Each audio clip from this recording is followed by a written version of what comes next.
राम जी के मंदिर में जाएंगे तो राम जी का श्रृंगार केवल पंडित जी करेंगे, या राम मंदिर के जो पंडा होंगे वो करेंगे। देवी के मंदिर में जाओगे तो देवी जी का श्रृंगार पंडित जी करेंगे, या जो वहां पर मठाधीश पीठाधीश जो होंगे वो करेंगे। कृष्ण मंदिर में जाएंगे तो उनका श्रृंगार भी भगवान पंडित ही करेंगे, या वहां का जो पंडा होगा वो करेगा। पर पूरी दुनिया में केवल एक देव महादेव ही एक ऐसे हैं कि जिस मंदिर में जाओ लोटा भर के पानी चढ़ाओ और तुम्हारी मर्जी पड़े जैसा श्रृंगार करे। शंकर कहीं भेदित नहीं है, शिव कहीं भेद नहीं।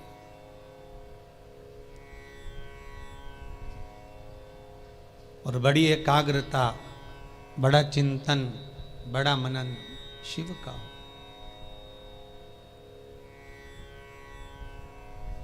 सब दूर जाकर झोली फैलाकर कहना पड़ेगा कि हमको ये दे दीजिए। शंकर के पास जाकर झोली फैलाकर कहना नहीं पड़ेगा कि हमको दे दीजिए। केवल अगर आप शंकर के चरणारविंद तक पहुँचे हो या शिव महापुराण तक कभी भूल से भी आप पहुँच गए हो तो ये आप आने वाले नहीं हो, आपकी सामर्थ्यता नहीं है कि आप शंकर के करीब पहुँच जाएं, शिव महापुराण तक पहुँच जाएं। ये तो स्वयं शंकर को कोई करुणा करना होगी, शंकर को कोई दया करना होगी, कुछ कृपा करना होगा। इसलिए बाबा ने आपको बुला लिया, बाबा ने आपको दर्शन दे दिया। वो शिव पर से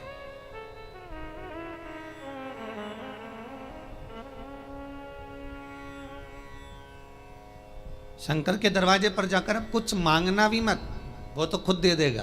बस जाकर बोल देना कि बाबा ऐसी बात है।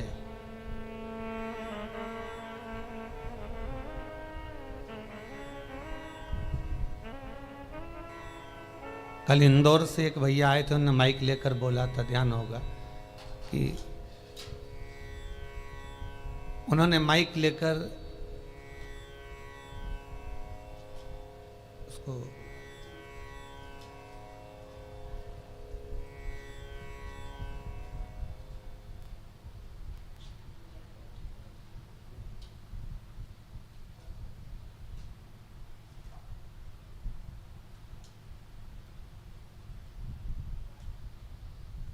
माइक लेकर बोला था कि भाई बाबा छोटा सा बालक है, आईसीयू में पड़ा हुआ था, पर भगवान शिव की करुणा ऐसी हुई, उसने कोई उपाय ऐसा कर लिया कि बालक आईसीयू से भी हट गया और यहाँ वो लेकर भी आ गए। आपकी उपासना, आपका भजन, आपका कीर्तन, आपका नाम जाप, आपका स्मरण कभी खाली नहीं जाता,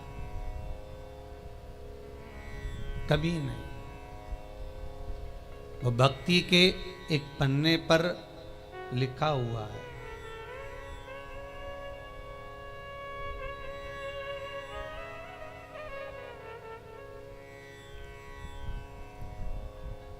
देवराज नामक का ब्राह्मण शिव महापुराण की कथा कहती है। 24,000 श्लोक इस शिव पुराण में है, 12 खंड हैं, 7 संहिता हैं। उसमें देवराज का जो चरित्र है, जो देवराज पहले तो सत्कर्मी था, भजनावली था, भगवान की भक्ति में डूबा हुआ था, भगवान का स्मरण में डूबा हुआ था, भगवत नाम में डूबा हुआ था। पर वही देवराज भगवत कर्म से वंचित हो गया केवल संगत के कारण। निवेदन है, ताली, थाली और प्याली, ये 3 मित्र मनुष्य को बर्बाद कर देते हैं।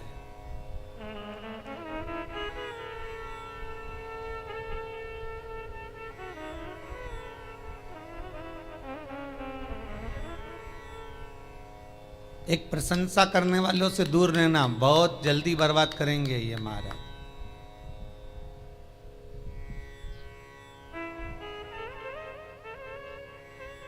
बहुत जल्दी हरा सकते हैं आपको। फिर थाली मित्र होटल में खिलाने वालों से सावधान रहना, पहले अपना पैसा खर्च करके तुम्हें खिलाएंगे, फिर पूरा चूना तुमको लगा जाएंगे। तीसरा है प्याली मित्र। मित्र को पीना याद नहीं, अपने पैसे से पीना सिखाएंगे, फिर उसके पैसे से पूरी जिंदगी पिएंगे। ताली, थाली, प्याली, ये तीन मित्र बर्बाद करने वाले हैं। इन मित्रों से बचना बहुत कठिन है महाराज, बहुत कठिन। और अभी जो समय चल रहा है, कलयुग का जो प्रथम चरण चल रहा है, इसमें अगर कोई अच्छा बताने वाला होगा ना, रोकने वाला होगा ना, सतमार्ग बताने वाला होगा, कोई आपको गलत मार्ग से हटाने वाला होगा, तो वो बुरा लगता है। और जो आपको खड्डे में ले जाकर पटक दे, चूना लगा दे, लाखों करोड़ों में नीचे उतार दे, व्यापार व्यवसाय में कहीं ना कहीं ले जाकर गलत काम में तुमको फंसा दे, वो तुम्हें बहुत अच्छा लगेगा। ये कलयुग का जो फेर है, कलयुग का जो क्रम है, वो ये निश्चित कर देता है कि आपको सतमार्गी ठीक नहीं लगेगा।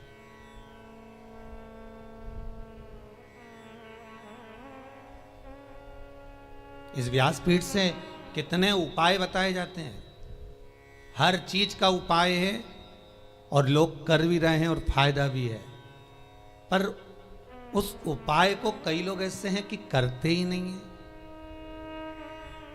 फिर किसी ज्योतिषाचार्य के पास पहुंचे, फिर किसी कहीं जाकर पूछ लिया, कहीं बाबा जोगी आ रहे होंगे उनके पास पहुंच गए, किसी का सिर घूम रहा होगा, माँ गेहूँ दाना लेके पहुंच गए, कहीं नारियल लेके पहुंच गए, फिर उनसे जाकर पूछेंगे, बताओ माता जी, बताओ पिताजी, हमको ये हो गया, हमको वो हो गया, और माता जी पिताजी बस तुमसे धन लूट सकते हैं। बताएं क्या?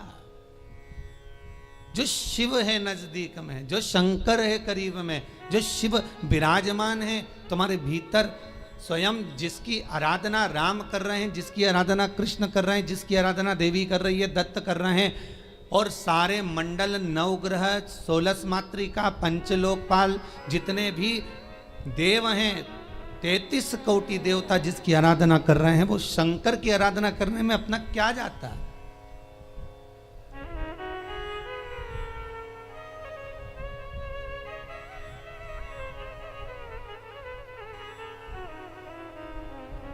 स्वयं भगवान कृष्ण को जब पूतना दूध पिलाने के लिए आई और विष पिलाने के लिए पूतना आ गई, तब भगवान कृष्ण दूध तो पी लिए, पर जब विष पीने का समय आया तो भगवान कृष्ण उसी समय पर शंकर भगवान को याद करते हैं। भोलेनाथ जी आओ। शंकर भगवान ने पूछा क्यों कृष्ण? कन्हैया जी कहते हैं दूध तो मैं पी सकता हूं, पर विष पीना मेरी सामर्थ्यता नहीं है, इसलिए आप मेरे गले में आकर बैठ जाओ। भगवान शंकर भगवान कृष्ण के गले में आकर बैठ गए और सारा विष पूतना का पी गए। स्तनों का जो विष था जब शंकर भगवान पिए तो शंकर भगवान को भी चक्कर आ गए। चक्कर आकर नीचे की ओर भगवान गिरे। तब भगवान कृष्ण को लगा करूं क्या? भगवान ने एड़ी का प्रहार करा और मानसी गंगा को प्रकट करा। गंगा का जल शंकर भगवान पर चढ़ाया, तब जाकर भगवान शिव के चक्कर मिटे। इसलिए आज भी उस मंदिर का नाम चकलेश्वर महादेव है।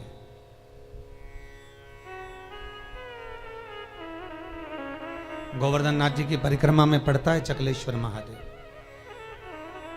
भगवान को स्वयं चक्कर आ गए। इतना विषैला विष, इतना प्रबल विष शिव धारण करे तो क्या? कृष्ण, राम, दत्त जितने भी हैं सब भगवान शंकर से ही ले सकते हैं, शिव से।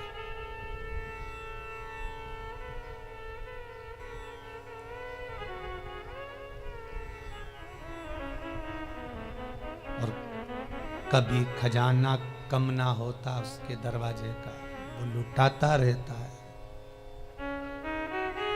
अंबारियों में लुटाया उसने।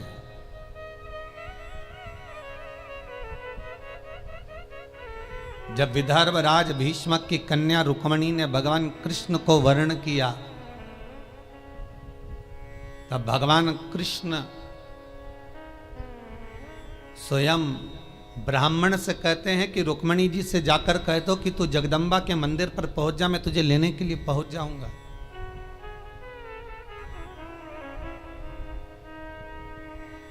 क्योंकि भगवान कृष्ण जानते हैं एक शंकर का मंदिर और एक देवी का मंदिर, ये दो मंदिर के दरवाजे कभी बंद नहीं होते, कभी बंद नहीं। देवी मां है, मां अगर रात को भी सो रही है और बच्चे की आहट सुनाई दे जाए तो मां जाग जाती है।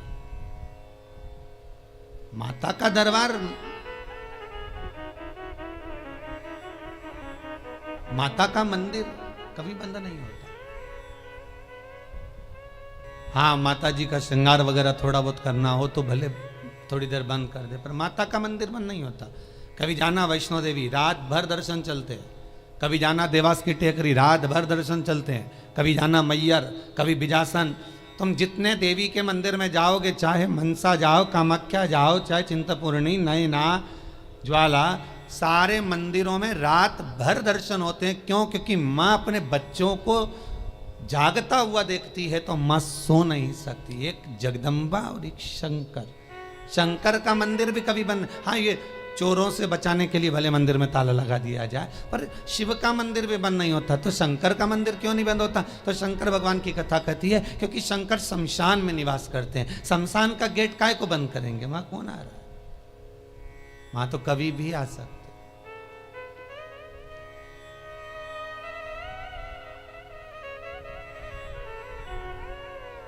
शिव भस्मीधारी, शिव त्रिपुंडधारी, त्रिकालदर्शी, उसका भी दरवाजा बंद नहीं होता। कोई शंकर से पूछे कि तुम कितनी बजे सोते हो? भगवान शंकर से कोई पूछ ले या माता रानी जगदम्बा भवानी से कोई पूछ ले तुम सोते कब हो? चलो वो भी जाने दो, तुम घर की माँ से पूछ लेना, माँ तो कितनी बजे सोती है? जरा सी बच्चे की आहट आई जग जाए। भले बच्चा छोटा है तब की भी बात जान दो। बच्चा अगर बड़ा भी हो गया ना, कॉलेज भी पढ़ रहा है हो, बच्ची नौकरी वोकरी भी करने की तैयारी कर रहा हो या नौकरी कर भी रहा हो ना, तो भी माता का हृदय माता का होता है। अगर बच्चे की जरा सी रात्रि को पढ़ने बैठा हुआ है, बैठा भले बड़ा बच्चा है और रात को अगर पढ़ाई कर रहा है, कितनी बजे बेटा पढ़ने बैठा और कितनी बजे तक पढ़ा, माता को बेटे को बताने की जरूरत नहीं होती। बेटा बताए ना माँ को तो भी माँ जान जाती है कि रात को तू 4 बजे तक पढ़ रहा था, ले मैं चाय बना कर ला देती। ये माता की आहट है, ये माता की वात्सल्यता है, ये माता की करुणा है।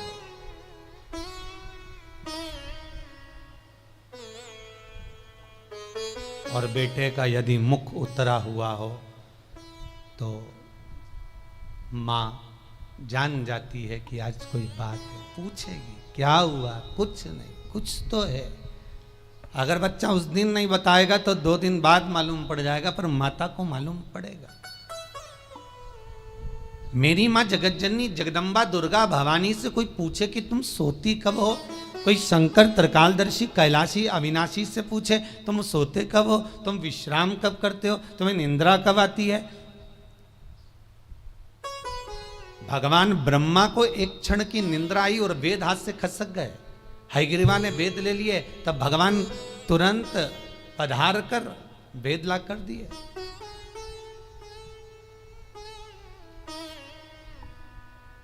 भगवान विष्णु 4 महीने के लिए सोते हैं। देव सोनी एकादशी पे सो गए, अब देव उठनी आएगी ना कार्तिक में, तब बढ़िया चकाचक उठेंगे। दत्त भगवान भी सोते हैं। सारे 33 कोटि देवताओं के सोने का श्रृंखला लिखी हुई है कि कौन देवता कहाँ कितने समय के लिए विश्राम करता है, कितने समय के लिए आराम करता है, कितने समय के लिए कौन सा देवता कब निंद्रा ग्रहण करते हैं, ये सब कुछ शास्त्रों में लिखा हुआ है। पर एक देव अधिदेव महादेव के लिए कहीं नहीं लिखा कि शंकर भगवान कितनी घड़ी, कितने पल, कितने क्षण सोते हों। एक शिव के लिए और एक जगत जननी जगदम्बा अम्बा माता पार्वती के लिए कहीं नहीं लिखा कि ये सोते हो। गणेश जी का भी विश्राम लिखा है कि गणेश जी भी विश्राम करते हैं। कार्तिकेय का विश्राम लिखा है, कार्तिकेय विश्राम करते हैं।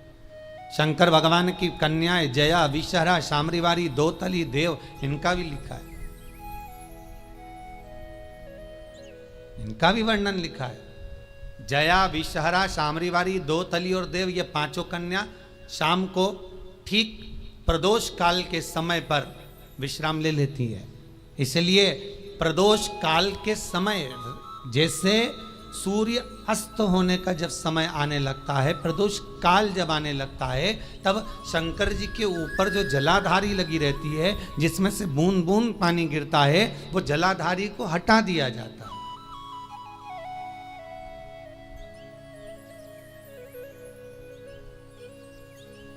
पर भारत की भूमि पर 4 मंदिर ऐसे हैं जहां पर जलाधारी नहीं हटती, जहां पर निरंतर जलाधारी में से जल गिरता है, निरंतर।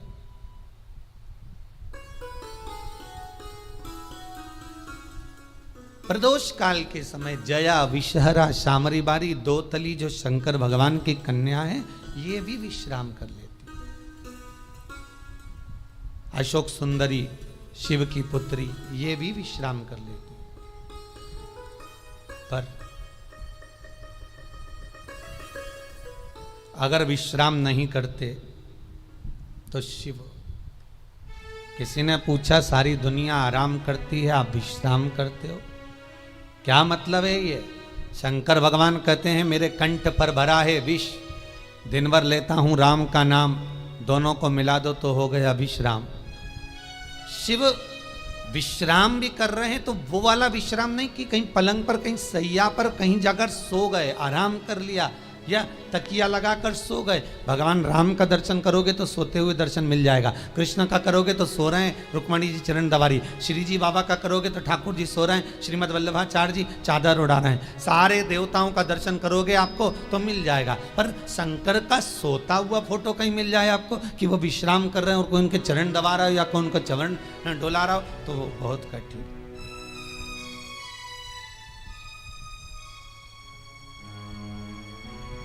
बेटा यदि पुकारे,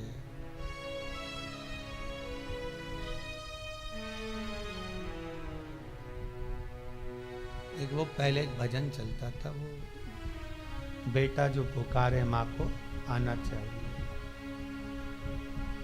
ऐसा कुछ था उसमें। बेटा जो बुलाए माँ को आना चाहिए।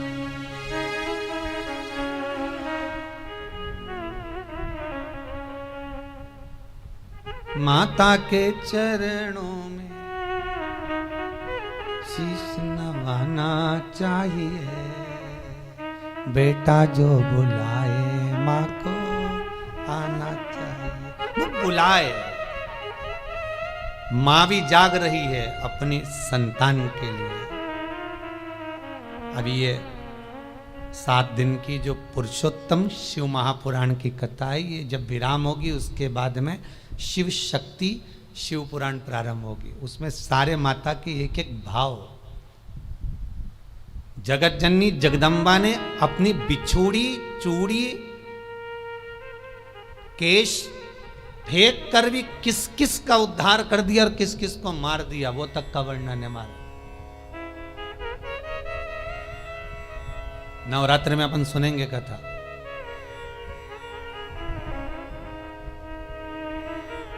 विश्रामता नहीं है भगवान।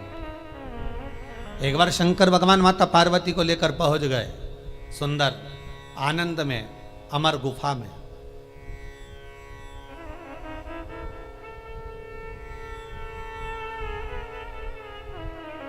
जिस अमर गुफा में शंकर पार्वती जी को अमर कथा सुना है, केवल पार्वती को नहीं, केवल माता पार्वती को अमर कथा नहीं सुनाई है भगवान शंकर ने अमर गुफा में।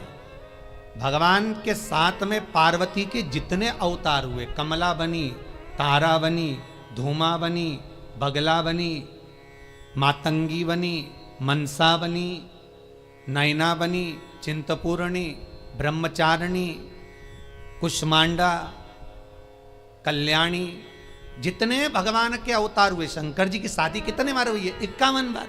और ये पार्वती के साथ में 52वें नंबर की शादी है।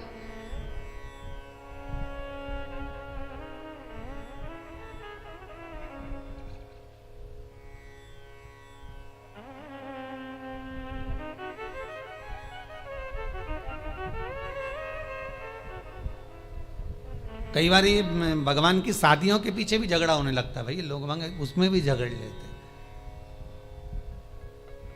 एक गांव में एक पंडित जी कथा करने आए, उन्होंने सुंदर महाभारत सुना दी, सुनाई तो उसमें सब अच्छा अच्छा सुना दिया, द्रौपदी का चरित्र भी कह दिया, 5 पति थे, ऐसा था वैसा था।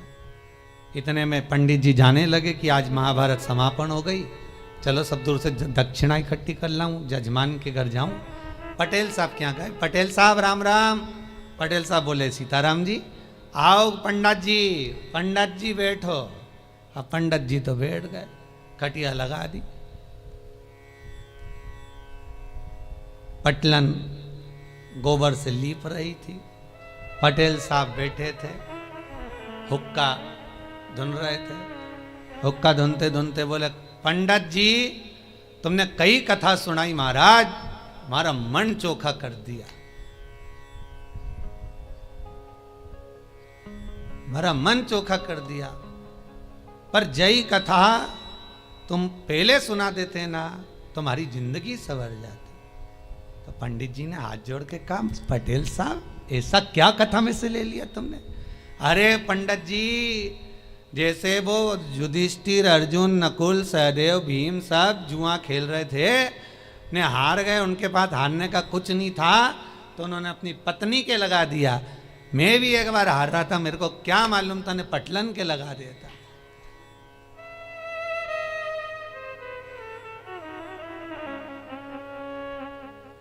अब तो पटलन गोबर लीपती लीपती उठ के खड़ी हुई, इतना सारा घूंघट करके बोली, पंडित जी सही में इतनी चोखी कथा सुनाई तुमने पंडित जी, जिसका वर्णन नहीं है, पर जय कथा तुम पहले कह देते नहीं, तुम्हारी जिंदगी संवर जाती। द्रौपदी के 5 पति जैसी मैं भी करके लिया थी। अब तो पंडित जी ने तो झोला बिस्तर सब बंद करके जाने लगे, दक्षिणा जाए चूल्हा, अपन तो चलो, यह तो दंगा महाभारत चालू हो गया। तो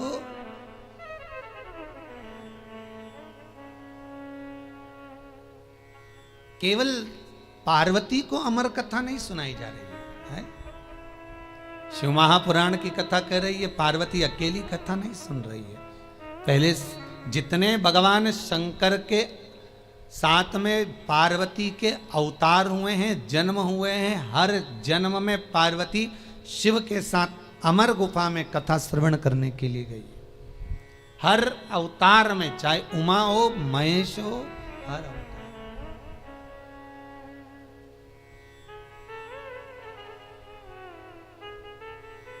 और निवेदन करूं आपसे, जितने लोग ऑनलाइन कथा को श्रवण कर रहे हैं, यूट्यूब फेसबुक पर सुन रहे हैं, उन सभी को निवेदन करूंगा, आप पुरुषोत्तम शिव महापुराण का 4th भाग श्रवण कर रहे हो। ये 4th भाग का पहला दिन है।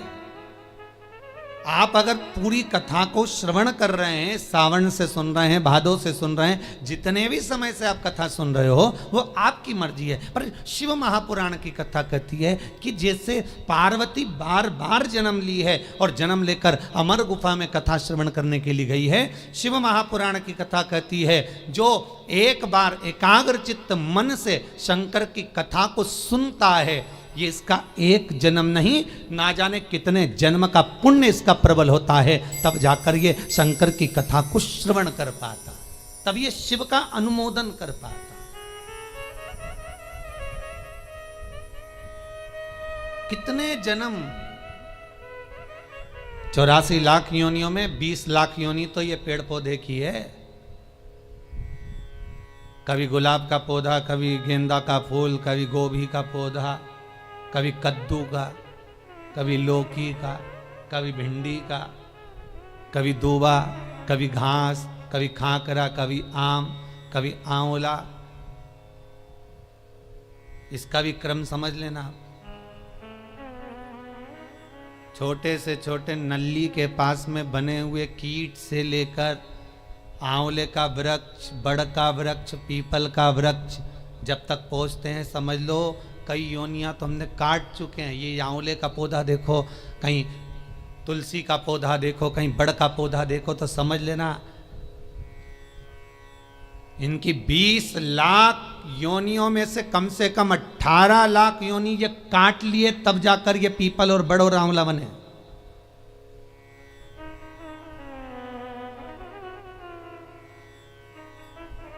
चौरासी लाख योनियों में 40 लाख योनियां तो यही निकल गई पेड़ पौधा में बची हैं। तो ये सब कीट पतंगा मच्छर कीट ये सब।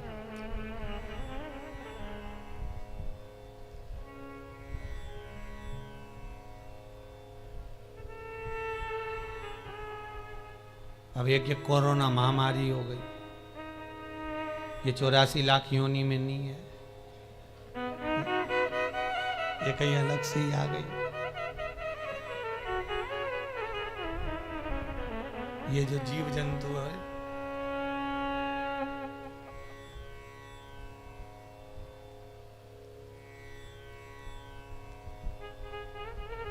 आज एक माता जी आई थी चौरसिया परिवार की, वो कह रही थी गुरुजी हमारी बहन मर गई पर हम जा ही नहीं सके। मैंने कहा अच्छा हुआ नहीं गई, नहीं तो तू भी चली जाती। कहा जाए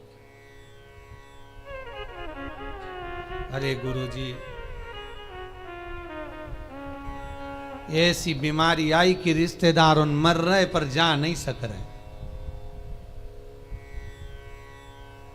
हमने कहा बिल्कुल मत जाना, नहीं तो ऊपर मीटिंग करते हुए मिलोगे, बिल्कुल ना जाइए।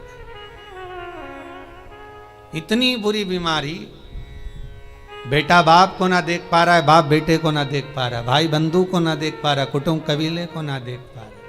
और तो और जब मर गया तो 13वें का भोजन खाने बामन भी नहीं आ रहा है। कितना विचित्र है।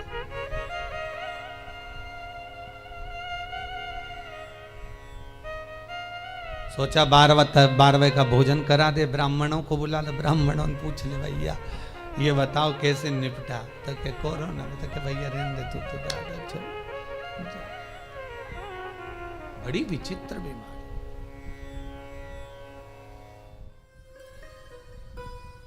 और मान लो बहुत ज्यादा दुख है, बहुत ज्यादा तकलीफ है, बहुत कष्ट है, तो फिर विष्णु पुराण का एक उपाय जरूर कर देखना।